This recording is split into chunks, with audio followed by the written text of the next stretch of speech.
Hey guys, welcome to another installment of our Patch Notes preview series where we talk about the next update to come out for League of Legends. This week we have Ginsu and Freak, who is very raspy voiced after losing his team's hockey game last night. Yes, it was all my fault. It was all his fault. Alright, well, anyway, getting into the meat of this.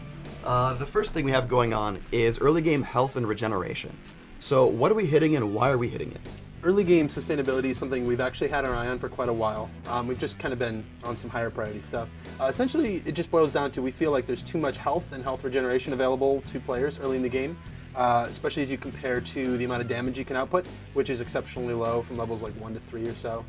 And so the areas we're specifically hitting are we're making Doran's items expensive enough that you can't start with a potion and the Doran's item. So we expect that to have a pretty drastic shift on your starting items, and as well as how the first couple of levels plays out. And as well, we're putting some small nerfs on the Veteran Scars Mastery, Health Quintessences, and the Strength of Singe Mastery. Okay, so big surprise. Not going to be talking about Pantheon this week. I do want to know about Renekton though. What is happening with him?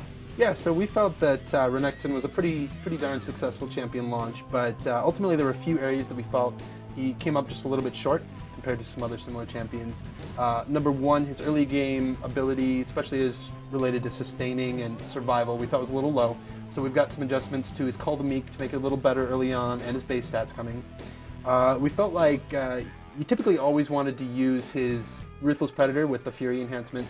So we made the effects on his Slice and Dice and his Call the Meek better with the Fury enhancement, so there's more choice there. And we also want to increase his very late game scaling a little bit too. We felt like he's very solid mid-game, but kind of fell off a little bit toward the end. So we gave him some ratio boosts and a % armor shred instead of a flat amount. We feel like these changes will help Renekton a lot.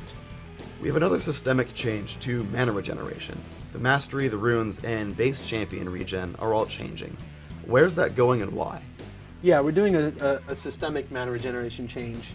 Ultimately, what it came down to is that you simply got too much mana regeneration from Runes and Masteries. And so what this resulted in is a case where there's just too big of a difference between players that don't have it and players that do. So new summoners, like a level 1 player, the mana regeneration pacing just simply wasn't right. On the other hand, if you're a player that continues to take these Runes and Masteries, you're not going to notice much difference.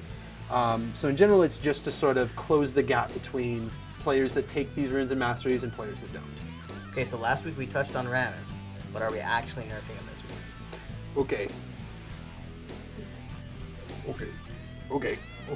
Thanks for tuning in to episode 3 of our patch preview series. Please like up top, subscribe down below, and don't forget to comment. It's actually subscribe up top and comment and like below. That's what I said.